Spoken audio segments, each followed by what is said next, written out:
I'm Scott, and this is my son Bradley. How's it going? Well, we started working on this pit, and I was taking pictures, not videos. So we're going to show you some pictures, and Bradley's going to describe what we've been working on and how we've been doing it, and then we'll get into some videos and some better content. In these first few pictures, Bradley came up to me and said, "Hey, I got this tank," and he wanted to build a pit. So we threw together some ideas and scratched our heads and put them to paper.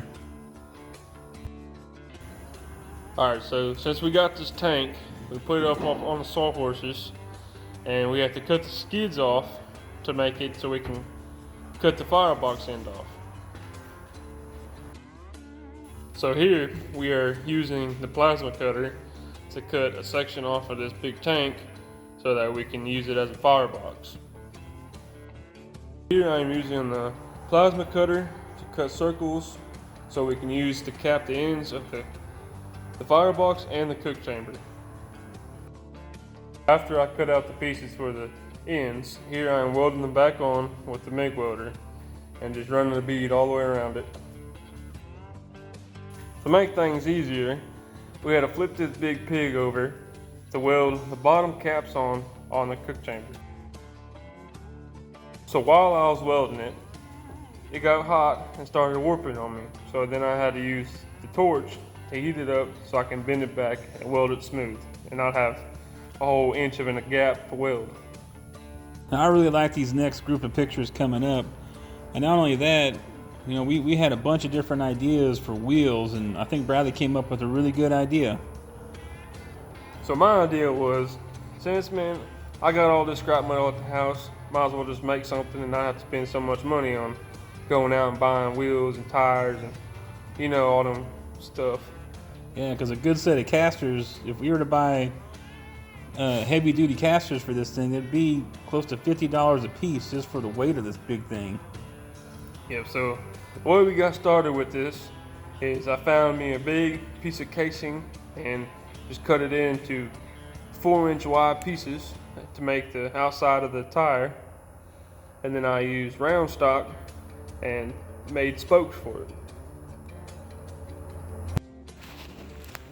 Alright, so our casing's not perfectly round.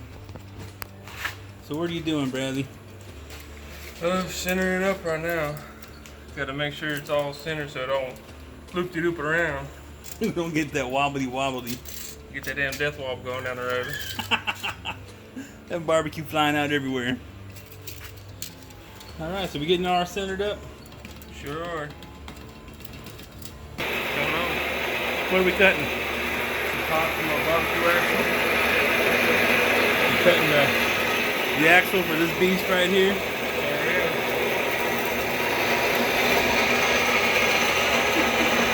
So how's it coming? Well, it's going along just slowly. Alright, we'll check back. Sometimes when you're working on this stuff, it's good to take that soapstone and actually sketch out your ideas on the piece you're working on. So here, while Bradley's cutting out the axles, we were trying to work out how much of an axle we needed. Alright, we're back out here in the barn today. Bradley, tell us what you did. Oh, we got the wheels put on the axle and we're about to put it underneath. Yeah? How'd you put this together here? Oh, we just have some smaller pipe and used bigger pipe to go around it. Alright, get To your make nice it little roll. axle. Got it welded up here.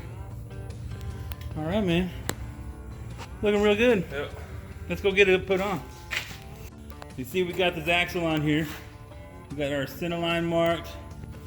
We got it marked here on the bottom of the firebox.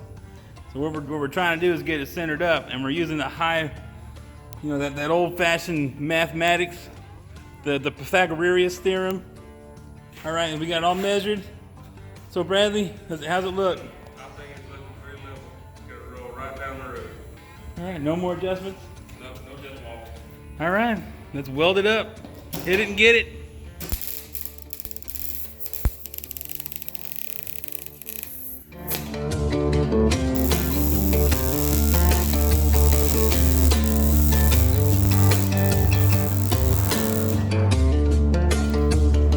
Get her tacked.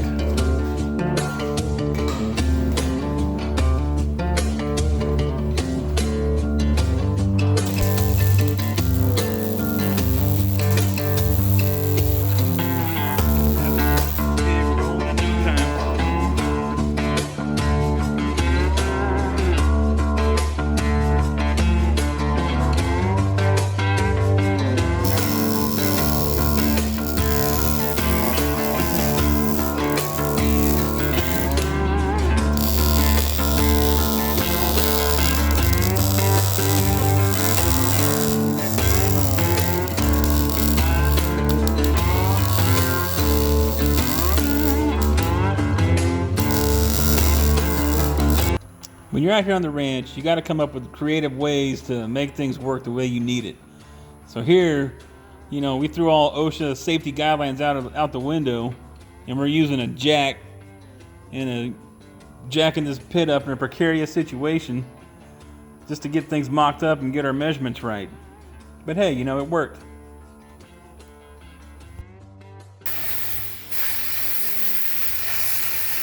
Boys should be wearing goggles.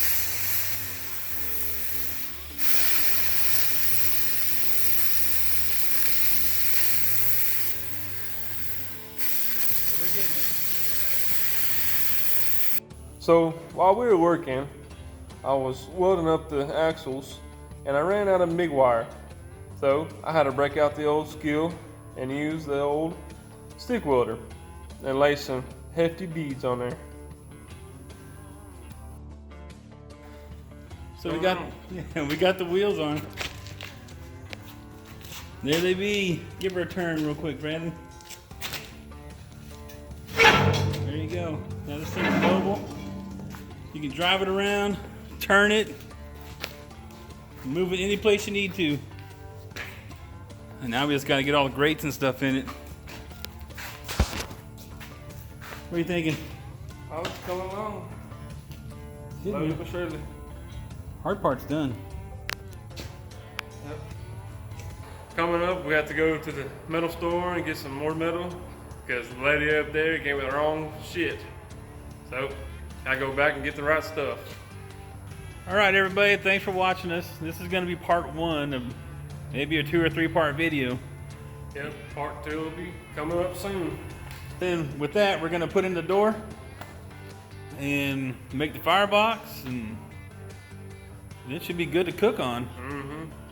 For the good food to come. It's time to eat. All right, so you know what they say. What did I say? Pitter patter. Let's get at her.